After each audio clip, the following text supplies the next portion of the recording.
Père, du Fils et du Saint-Esprit. Amen. Mes frères, en ce moment, la nuit tombe tôt. À 18h, les ténèbres envahissent la terre.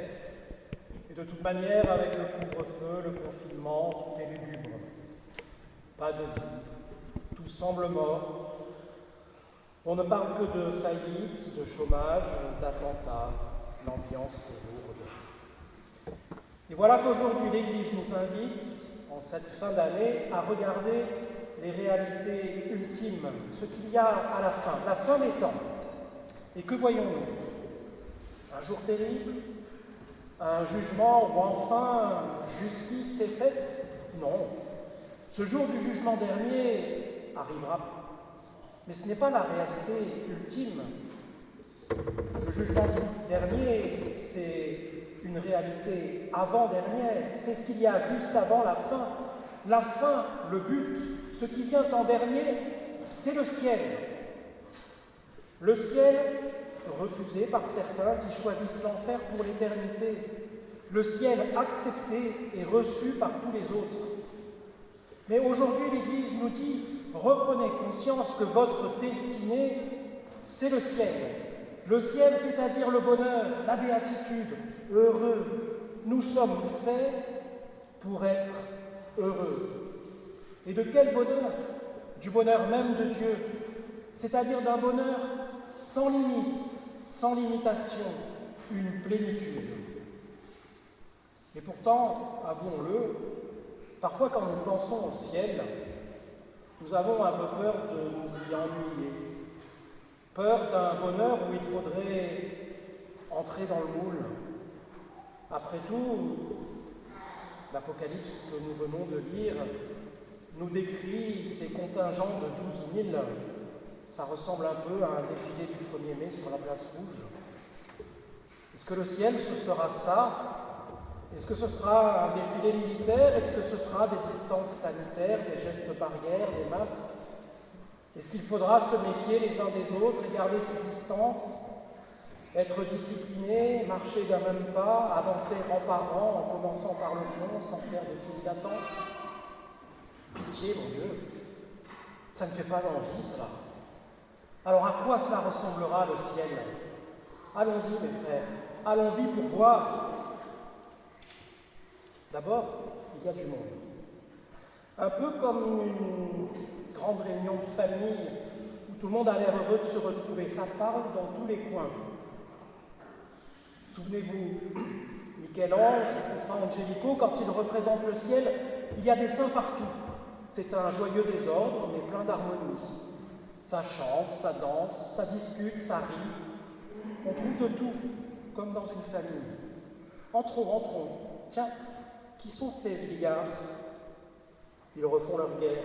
Ah, c'est Abraham, Moïse et David, avec leur barbe blanche. Ils ont l'air heureux de se raconter leurs souvenirs, la mer Rouge, le temple, le Sinaï. Ils n'en finissent pas d'exulter et de se réjouir de la fidélité de Dieu à sa promesse, malgré leurs infidélités à eux. Et cette bande de gamins-là qui courent partout, ce sont les saints innocents. Ils n'ont aucune gloire que d'être des enfants, mais ils sont heureux et ils chantent. Et celui-là, qui est-ce? Habillé comme un clochard. Ah, c'est Saint Benoît-Joseph Labre, un Français. Il s'est fait virer de tous les monastères. La Grande Chartreuse, la Trappe de Céphon, pas très stable en fait, le garçon.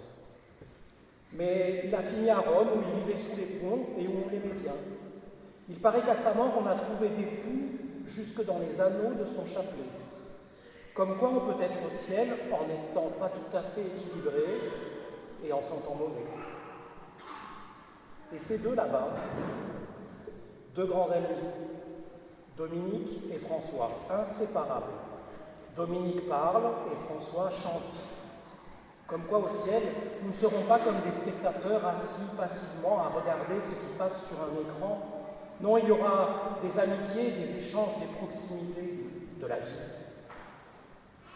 Oh, attendez là, cette jeune femme qui se moque gentiment des évêques qui l'entourent. Ah, mais c'est Jeanne d'Arc. Elle en rit encore parce que les évêques qui l'ont condamné au péché se trouvent embarrassés pour répondre à ses arguments de bon sens. Comme quoi, pour être un saint, il n'y a pas besoin d'être bien vu par les évêques et d'être en odeur de sainteté dans les sacristies. Et Jeanne, quel caractère! Elle voulait libérer la France des envahisseurs, et ça a fait un peu peur aux ecclésiastiques.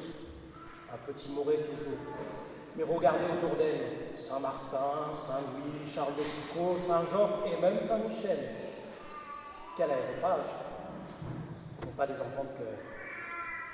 Ah, bonjour, monsieur le curé. C'était le Saint-Curé d'Ars. Je l'ai reconnu à ses sabots. Regardez comme il a l'air bon.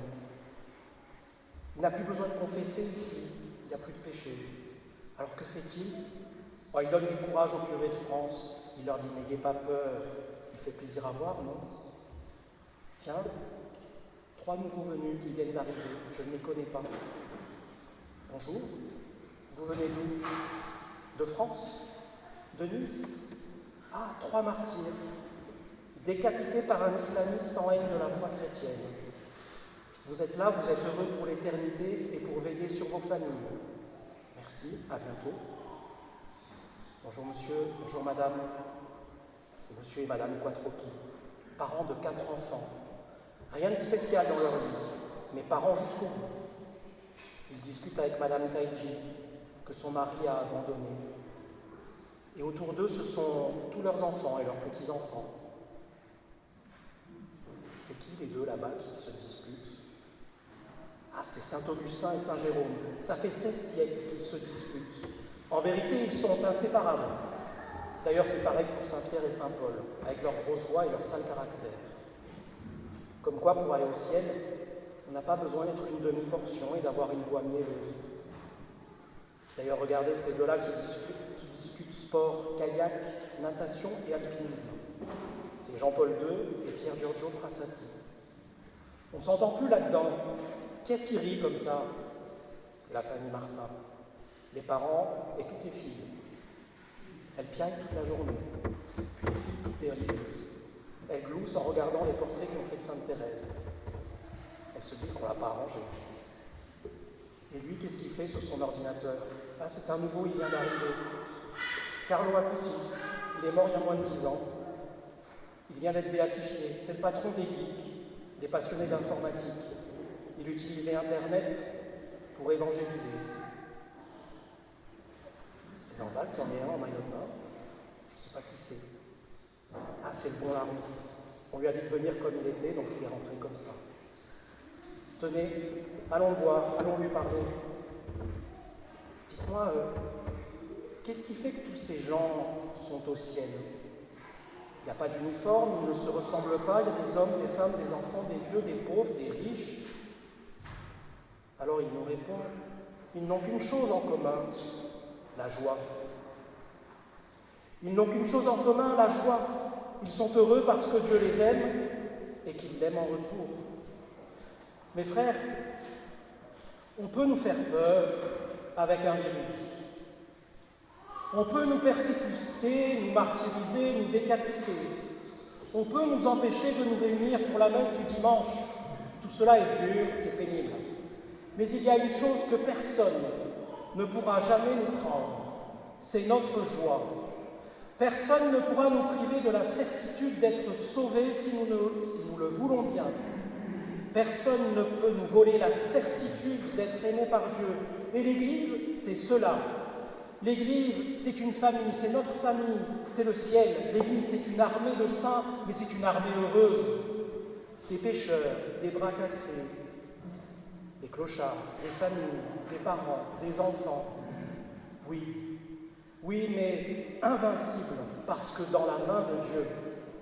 Alors vous tous, terroristes de tous bords, vous tous qui voulez nous faire peur, vous tous qui voulez nous faire rentrer chez nous comme des blaireaux dans un terrier, vous tous qui voulez nous priver de la joie de nous rassembler pour la messe, vous tous, écoutez bien, vous ne nous priverez pas de notre joie.